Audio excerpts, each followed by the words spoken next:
রাতের শীর্ষ সংবাদে স্বাগত জানাচ্ছি আমি খাদিজা বিথি। বাংলাদেশকে 50 বিলিয়ন ইয়েন ঋণ সহায়তা দেবে জাপান। বিনা জামানতে 10 লাখ টাকা পর্যন্ত ঋণ পাবেন তরুণরা। অর্থমন্ত্রী। পাবনায় ধর্ষণ হত্যার জেরে আসামিদের বাড়িতে আগুন, নিহত 3। জামাত আমিরের সঙ্গে বৈঠক করলেন মার্কিন রাষ্ট্রদূত। সুপ্রিম কোর্টের জন্য স্বাধীন সচিবালয় গঠনের রায় স্থগিত। নোয়াখালীতে নিষিদ্ধ ছাত্রলীগের 84 নেতাকর্মী গ্রেপ্তার। নাসির তামিমা দম্পতির বিরুদ্ধে মামলার রায় বুধবার। প্রাথমিকের শিশুদের পচা খাবার সরবরাহ, গ্রেপ্তার 2। শিক্ষকদের বাড়ি ভাড়া 15% বৃদ্ধির সিদ্ধান্ত। 21 বছর পর অস্ট্রেলিয়ার বিপক্ষে বাংলাদেশের দুর্দান্ত জয়। বিপুল পুলিশ নিয়ে মমতা বন্দ্যোপাধ্যায়ের বাড়িতে সিআইডির তল্লাশি। হরমুজ প্রণালীর কাছে মার্কিন হেলিকপ্টার বিধ্বস্ত। এবং ইসরায়েলি অর্থমন্ত্রীর ওপর ফ্রান্সের নিষেধাজ্ঞা। শুনছিলেন শিরোনাম, এবারে বিস্তারিত। দেশের অর্থনৈতিক স্থিতিশীলতা এবং জ্বালানি সরবরাহ ব্যবস্থার সক্ষমতা জোরদারে বাংলাদেশ সরকার ও জাপান ইন্টারন্যাশনাল কোঅপারেশন এজেন্সির মধ্যে 50 বিলিয়ন জাপানি ইয়েনের একটি ঋণ চুক্তি স্বাক্ষরিত হয়েছে। Emergency support loan for enhance economic resilience and stable energy supply শীর্ষক এই ঋণ কর্মসূচির আওতায় জাইকা বাংলাদেশকে 50 বিলিয়ন জাপানি ইয়েন বা প্রায় 3,800 কোটি টাকার ঋণ প্রদান করবে। এই সহায়তা দেশের চলমান অর্থনৈতিক সংস্কার কার্যক্রম এবং বিদ্যুৎ ও জ্বালানি খাতের সক্ষমতা বৃদ্ধির উদ্যোগকে এগিয়ে নিতে সহায়ক হবে। জাপান সরকারের partnership on wide energy and resource resilience Asia উদ্যোগের আওতায় এটি প্রথম সরকারি উন্নয়ন সহায়তা ঋণ। এই উদ্যোগের লক্ষ্য এশিয়ার দেশগুলোতে জ্বালানি সরবরাহ সংক্রান্ত ঝুঁকি এবং বৈশ্বিক সরবরাহ ব্যবস্থার অনিশ্চয়তা মোকাবিলায় সহায়তা করা। বিনা জামানতে স্বল্প সুদে 10 লাখ টাকা পর্যন্ত ঋণ পাবেন তরুণরা। এছাড়া স্টার্টআপ উদ্যোক্তারা মাত্র 4% সুদে ঋণ সুবিধা পাচ্ছেন। পাশাপাশি দেওয়া হচ্ছে বিনামূল্যে প্রশিক্ষণ ও 5,000 টাকা ভাতা। মঙ্গলবার জাতীয় সংসদ অধিবেশনে প্রশ্নোত্তর পর্বে সিলেট 3 আসনের সংসদ সদস্য মোহাম্মদ আব্দুল মালিকের এক প্রশ্নের জবাবে এসব তথ্য জানান অর্থ ও পরিকল্পনা মন্ত্রী আমির খসরু মাহমুদ চৌধুরী। অর্থমন্ত্রী বলেন, বাংলাদেশ ব্যাংকের নিজস্ব অর্থায়নে পরিচালিত কটেজ, মাইক্রো ও ক্ষুদ্র খাতে নতুন উদ্যোক্তা পূর্ণ অর্থায়ন স্কিম এর তহবিলের পরিমাণ 100 কোটি টাকা থেকে বৃদ্ধি করে 500 কোটি টাকায় উন্নতি করা হয়েছে। এই তহবিল থেকে নতুন উদ্যোক্তারা বিনা জামানতে সর্বোচ্চ 7% সুদে সর্বোচ্চ 10 লাখ টাকা পর্যন্ত ঋণ পাবে। এছাড়া জামানত সাপেক্ষে সর্বোচ্চ 35 লাখ টাকা পর্যন্ত ঋণ সুবিধা পাওয়ার সুযোগ রয়েছে। পাবনা সদর উপজেলায় এক কিশোরীকে ধর্ষণ ও হত্যার জেরে আসামিদের বাড়িঘরে অগ্নিসংযোগের ঘটনায় দগ্ধ হয়ে চিকিৎসাধীন অবস্থায় 3 জন মারা গেছেন। অগ্নিকাণ্ডের সময় অভিযুক্তদের কেউ বাড়িতে ছিলেন না। দগ্ধরা সবাই প্রতিবেশী ও আশেপাশের মানুষ এবং উৎসুক জনতা। মঙ্গলবার সকালে জাতীয় বার্ন ও প্লাস্টিক সার্জারি ইনস্টিটিউটে চিকিৎসাধীন অবস্থায় 2 জনের মৃত্যু হয়। এর আগে সোমবার বিকেলে একই হাসপাতালে চিকিৎসাধীন অবস্থায় একজন মারা যান। 3 জন হলেন সদর উপজেলার ভাড়ারা ইউনিয়নের পূর্ব রাঘবপুর এলাকার তজির উদ্দিন শেখের ছেলে সুমন শেখ, পাশের নতুনপাড়া এলাকার শুকুর হোসেনের ছেলে সাইফুল ইসলাম সাব্বির এবং একই এলাকার মৃত ইউসুফের ছেলে সাপু। পুলিশ ও এলাকাবাসী সূত্রে জানা গেছে, গত বুধবার বিকেলে পাবনার ভাড়ারায় পদ্মা নদীতে ওই কিশোরীর মরদেহ উদ্ধার করা হয়। পরের দিন 4 জুন তার মরদেহ দাফন করা হয়। দাফন শেষে উত্তেজিত জনতা আসামিদের বাড়িতে আগুন ধরিয়ে দেয়। বাংলাদেশ জামায়াতে ইসলামীর আমির ও বিরোধী দলীয় নেতা ডক্টর শফিকুর রহমানের সঙ্গে সাক্ষাৎ করেছেন বাংলাদেশে নিযুক্ত যুক্তরাষ্ট্রের রাষ্ট্রদূত মিস্টার ব্রেন্ট টি ক্রিস্টেনসন। মঙ্গলবার সকালে জাতীয় সংসদ ভবনে বিরোধী দলীয় নেতার কার্যালয়ে এই সাক্ষাৎ অনুষ্ঠিত হয়। জামায়াত আমিরের সঙ্গে সাক্ষাৎ করে মার্কিন রাষ্ট্রদূত জানিয়েছেন তিনি আনন্দিত। দূতাবাসের ফেসবুক পেজে দেওয়া এক পোস্টে বৈঠকের তথ্য জানিয়ে ক্রিস্টেনসন বলেছেন, সংসদের বিরোধী দলীয় নেতা ও জামায়াত আমির শফিকুর রহমানের সঙ্গে বৈঠক করে সংসদ অধিবেশনের অগ্রগতি নিয়ে আলোচনা করতে পেরে তিনি আনন্দিত। এদিকে বৈঠকের পর জামায়াত এক বিজ্ঞপ্তিতে জানিয়েছে, তাদের মধ্যে বৈঠকে নির্বাচন পরবর্তী দেশের সামগ্রিক রাজনৈতিক ও অর্থনৈতিক পরিস্থিতি, আসন্ন জাতীয় বাজেট, দ্বিপক্ষীয় বাণিজ্য ও বিনিয়োগের সম্ভাবনা, বাংলাদেশ যুক্তরাষ্ট্র সম্পর্কের বিভিন্ন দিক সহ পারস্পরিক স্বার্থ সংশ্লিষ্ট নানা বিষয়ে আলোচনা হয়েছে। সুপ্রিম কোর্টের জন্য পৃথক ও স্বাধীন সচিবালয় গঠনের নির্দেশ দিয়ে হাইকোর্টের দেওয়া পূর্ণাঙ্গ রায় স্থগিত করেছেন আপিল বিভাগ। রাষ্ট্রপক্ষের আবেদনের পরিপ্রেক্ষিতে আজ মঙ্গলবার প্রধান বিচারপতির নেতৃত্বাধীন 4 সদস্যের আপিল বেঞ্চ এই আদেশ দেন। বিষয়টি নিশ্চিত করে attorney general barrister Ruhul Quddus Kajal বলেন, হাইকোর্টের রায়ের বিরুদ্ধে রাষ্ট্রপক্ষের করা আপিলের নিষ্পত্তি না হওয়া পর্যন্ত রায়টি কার্যকর হবে না। একই সঙ্গে আপিলের শুনানির জন্য আগামী 16 জুন দিন ধার্য করা হয়েছে। নোয়াখালী সদর উপজেলায় আওয়ামী লীগ ছাত্রদল নেতাকর্মীদের মধ্যে সংঘর্ষ এবং নিষিদ্ধ ঘোষিত ছাত্রলীগের বিক্ষোভ মিছিলের ঘটনাকে কেন্দ্র করে যুবলীগ ও ছাত্রলীগের চতুর্থ দফায় আরো ১৯ নেতাকর্মীকে গ্রেপ্তার করেছে পুলিশ। এসব ঘটনায় এ নিয়ে নিষিদ্ধ ছাত্রলীগ যুবলীগের ৮৪ জন নেতাকর্মী গ্রেপ্তার হয়েছে। মঙ্গলবার বিকেলে বিষয়টি নিশ্চিত করেন সুধারাম থানার ভারপ্রাপ্ত কর্মকর্তা মোহাম্মদ কামরুল ইসলাম। এর আগে সোমবার দিবাগত রাত থেকে মঙ্গলবার ভোর পর্যন্ত জেলার বিভিন্ন থানা এলাকায় অভিযান চালিয়ে তাদের গ্রেপ্তার করা হয়।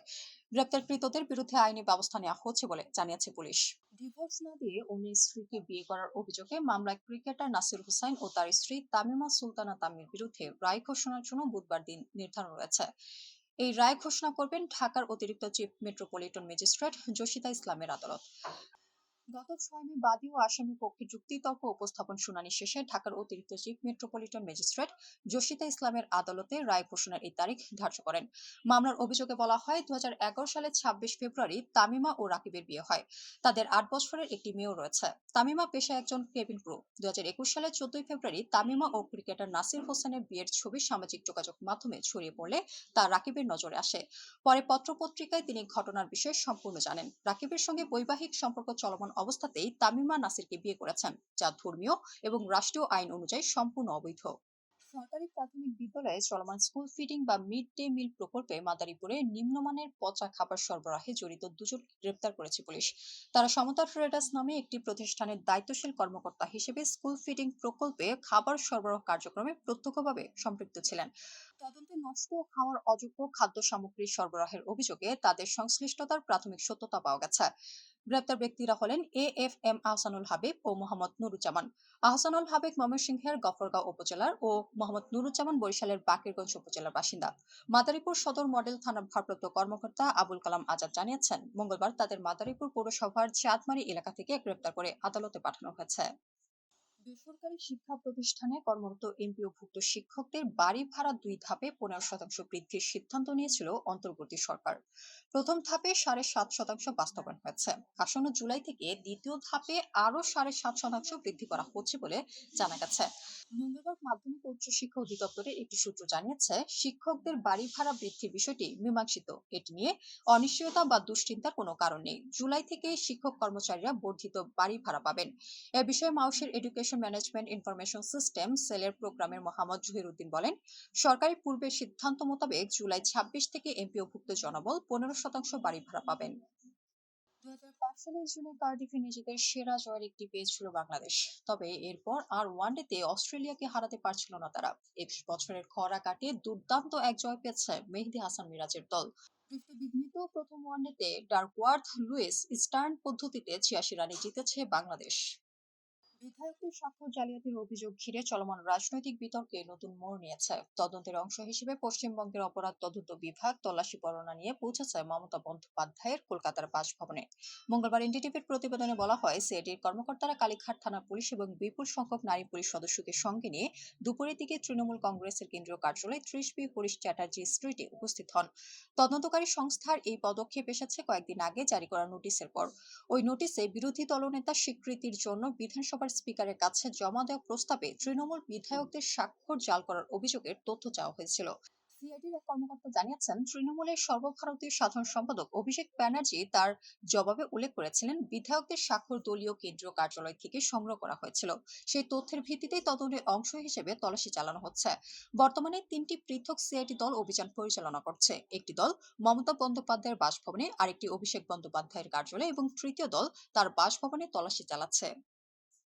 কৌশলগতভাবে গুরুত্বপূর্ণ হরমুজ প্রণালীর নিকটবর্তী এলাকায় মার্কিন সেনাবাহিনীর একটি শক্তিশালী অ্যাপাচি গানশিপ হেলিকপ্টার বিধ্বস্ত হওয়ার খবর পাওয়া গেছে। তবে হেলিকপ্টারটি বিধ্বস্ত হলেও এর ভেতরে থাকা পাইলটরা সম্পূর্ণ নিরাপদ ও অক্ষত আছেন বলে নিশ্চিত করেছেন আমেরিকার প্রেসিডেন্ট ডোনাল্ড ট্রাম্প।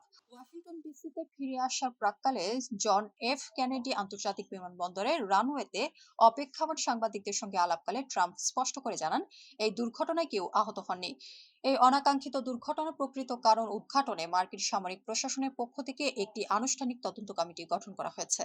অধিকৃত পশ্চিম তীরে সহিংসতা বৃদ্ধি এবং ঔপনিবেশিক তৎপরতা জোরালো করার অভিযোগে ইসরায়েলের অর্থমন্ত্রী বেচালেল স্মোট্রিচ সহ একাধিক নেতার ওপর ফ্রান্সে প্রবেশের উপর নিষেধাজ্ঞা জারি করা হয়েছে। ফ্রান্সের পররাষ্ট্রমন্ত্রী জ্যানুয়েল বারো সামাজিক যোগাযোগ মাধ্যম এক্সে এক বিবৃতিতে এই তথ্য নিশ্চিত করেছেন। ফ্রান্স তার আন্তর্জাতিক মিত্রদের সাথে সমন্বয় করে এই যৌথ জাতীয় নিষেধাজ্ঞা আরোপের সিদ্ধান্ত নিয়েছে।